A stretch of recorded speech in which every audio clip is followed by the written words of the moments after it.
Oke, assalamualaikum warahmatullahi wabarakatuh. Kembali lagi di rumah, ruang mahasiswa bareng saya Muhammad Satria Aldi dan narasumber kita Muhammad Rifki Fatin. Oke, jadi hari ini kita akan bahas mengenai PIR dan juga food estate. Nah, PIR itu singkatan dari perkebunan inti rakyat dan juga food estate. Nah, sebelumnya kita udah kedatangan narasumber kita dari mahasiswa Universitas Sriwijaya. Boleh nih Kak, perkenalan dulu.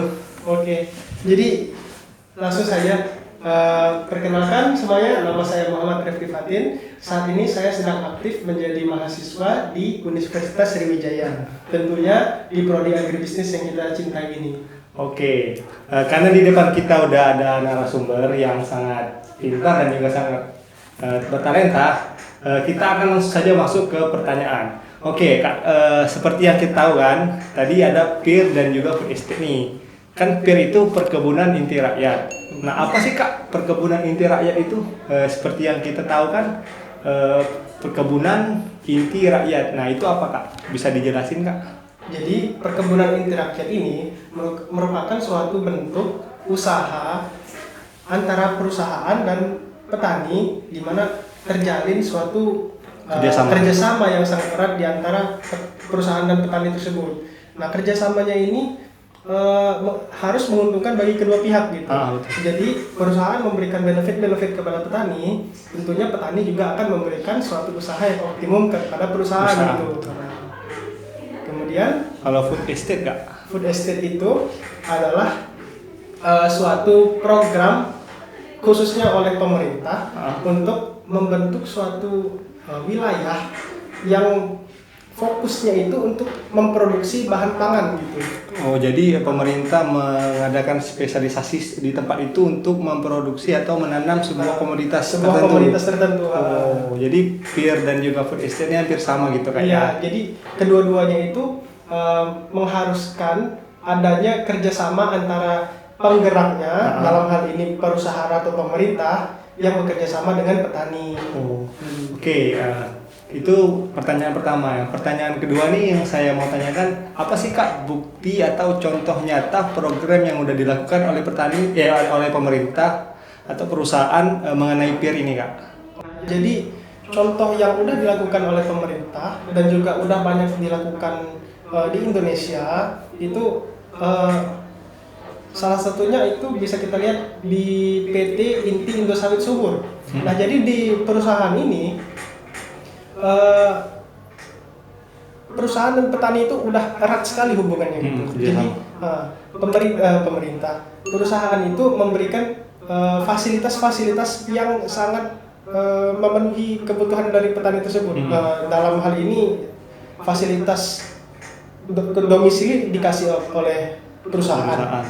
Kemudian kesehatan juga ditanggung sama perusahaan. Lalu anak-anak petani mereka juga mendapatkan fasilitas pendidikan dari SD sampai dengan SMA. Itu ditanggung semua oleh perusahaan. Kemudian mereka juga memiliki fasilitas untuk olahraga juga di komplek di daerah tersebut. Iya.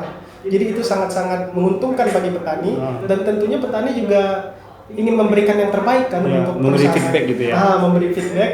Jadi mereka memberikan hasil yang sangat optimum gitu. Kinerja mereka sangat maksimal. Oh, berarti program yang dilakukan oleh sebuah perusahaan itu selain memberikan fasilitas seperti lahan, mereka juga memfasilitasi di bidang lain juga Kak ya. Kesehatan, di bidang pendidikan, dan di bidang lainnya ya. Iya gitu. Oke, berarti itu mengenai PIR. Nah, kalau tadi kan udah PIR nih Kak contohnya. Kalau misalnya dari segi food estate nih, apa program yang udah dilakukan oleh pemerintah Kak?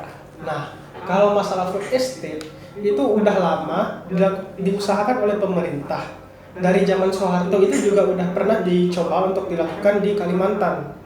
Kemudian di zaman pemerintahan Pak SBY itu juga udah dilakukan kembali di daerah yang sama, di Kalimantan, itu pada tahun 2009. Kemudian pada tahun 2011 dilakukan kembali usaha food estate di daerah Papua, yaitu di Merauke. Kemudian pada tahun 2013 itu dilakukan lagi di daerah Kalimantan, tepatnya di Kalimantan Barat, usaha untuk mengembangkan food estate ini. Namun ini lucunya kita lihat Kalimantan itu udah 3 kali dilakukan usaha pengembangan food estate ini. Artinya 2 kali itu pasti gagal dong. Iya betul. Sebenarnya 5 program tersebut itu gagal semua. Gitu.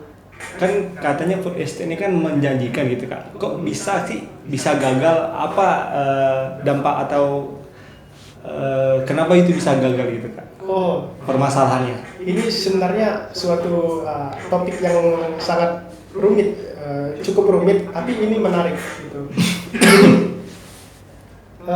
Food estate itu benar merupakan suatu ide gagasan yang sangat baik, apalagi untuk memenuhi kebutuhan pangan dari masyarakat di Indonesia ini. Betul. Namun mengapa gagal? Itu kita bisa lihat bahwa contoh-contoh yang saya sebutkan tadi itu mengalami kegagalan karena mereka tidak mampu untuk menggunakan lahan yang ada semaksimal mungkin untuk menghasilkan produk seoptimum mungkin. Jadi mengapa demikian? Itu menurut saya pribadi ada 3 alasan utama mengapa food estate ini masih gagal di Indonesia. Yang pertama itu pemberlakuan food estate tidak bisa men-tackle masalah distribusi yang sudah ada di Indonesia. Kita semua ketahui kalau di Sumsel aja nih, itu beras itu kan surplus, Iya kan? Tapi di kota-kota harga beras itu masih mahal. masih mahal betul. Berapa tuh kisarannya? Kalau yang bagus punya tuh bisa 13.000 kan? Iya. Standarnya 10.000, 8.000. Itu kan masih mahal. Tapi di desa-desa harganya nggak mungkin setinggi itu, pasti murah-murah gitu. Nah, mengapa demikian? Itu pertama-tama tuh berarti ada masalah di bagian distribusinya. Nah, entah itu distribution chain-nya yang masih panjang atau fasilitas infrastrukturnya yang masih jelek. Intinya distribusi kita itu masih terganggu. banyak sekali sekat-sekat gitu sehingga tidak bisa tersalurkan dengan baik gitu. Benar sekali. Nah, maka dari itu di sini ada gap yang sangat jauh di antara harga di petani dan juga harga di pembeli. Itu masalah pertama. Masalah kedua itu adalah aksesibilitas masyarakat terhadap produk-produk pangan yang sudah kita produksi tadi. Jadi seperti yang saya sebelumnya itu harga di petani itu sangat rendah karena di situ banyak. Tapi harga di pasar itu sangat tinggi. Mengapa? Karena produk yang diproduksi sama petani tadi itu lama sampainya ke pasar. Jadi harganya itu mahal, sedangkan daya beli masyarakat itu tetap begitu-gitu aja gitu. Jadi harganya semakin meningkat, tapi daya beli masyarakat itu gitu-gitu aja. Jadi mereka mau beli di mana? Walaupun kita udah produksi, mereka nggak bisa beli gitu. Jadi tidak ada akses, bukan tidak ada sih, ada tapi tidak bisa dijangkau sama mereka. Nah, itu masalah kedua. Nah, masalah terakhir yang tidak kalah serunya ini itu seringkali kita melakukan suatu planning itu tidak dilakukan secara holistik. Seharusnya kita harus memikirkan semua aspek dalam suatu rencana gitu, agar tidak terjadi yang namanya itu kayak gali lubang tutup lubang gitu. Nah, di dalam contoh-contoh yang sudah saya sebutkan sebelumnya, itu pemerintah melakukan usaha food estate, namun yang ada malah menimbulkan masalah-masalah baru, bukan memberikan solusi terhadap masalah yang ingin diselesaikan sebelumnya. Jadi gimana ya? Kita ambil contoh pada tahun berapa itu? 2019 ya. 2019 itu terjadi kebakaran ya. Kebakaran di lahan gambut.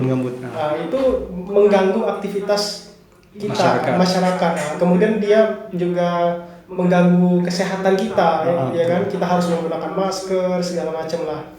Nah, itu menyebabkan kerugian bagi kita, baik dari produktivitas, dalam hal ini berarti ekonomi masyarakat itu terganggu. Kemudian dalam segi kesehatan juga. Nah, masalah ini dapat terjadi juga apabila kita tidak menghandle yang namanya pembukaan lahan di saat kita mau melakukan food food estate ini, jika pembukaan lahan tidak dilakukan dengan benar, maka hal ini akan terjadi kembali. Ya. Kemudian masalah yang seharusnya cuma untuk ngebuka lahan, jadi muncul masalah-masalah baru. Nah ini perlu kita perhatikan. Kemudian juga food estate ini merupakan suatu program yang sangat luas, mencakup daerah satu kelurahan, bisa juga sampai satu provinsi. Tentunya harganya tidak murah, ya kan? Dari perkiraan pemerintah saja itu bisa mencapai 6 triliun dalam waktu 3-4 tahun loh. Itu bukannya main itu kan, harganya sangat besar sekali.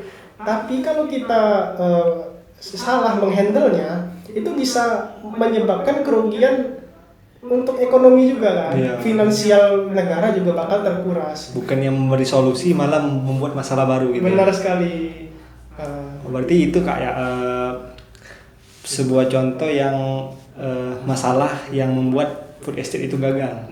Mungkin kita juga bisa minta sarannya nih untuk pertanyaan terakhir. Apa sih saran dan kritik kakak mengenai PIR dan juga food estate ini agar bisa lebih baik lagi programnya itu?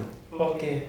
Nah jadi untuk menanggulangi supaya masalah-masalah tersebut tidak terjadi lagi apabila pemerintah ingin melakukan food estate kembali, itu kunci utama menurut saya adalah infrastruktur.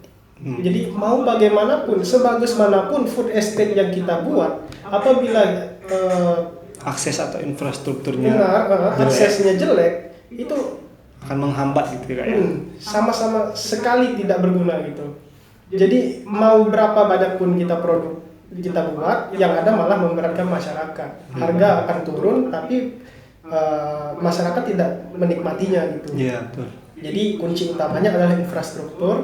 Kemudian untuk teknis langsungnya kita bisa melihat skala kecilnya dari perusahaan-perusahaan yang sudah sukses menggunakan teknik PIR tadi kan.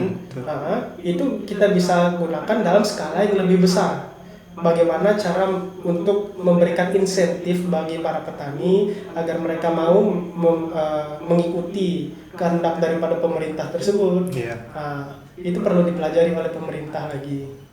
Oh jadi mereka harus membuat perencanaan dan ide-ide baru gitu untuk mengembangkan program yang udah mereka jalankan. Benar sekali. Oke, terima kasih semuanya yang udah nonton sampai selesai.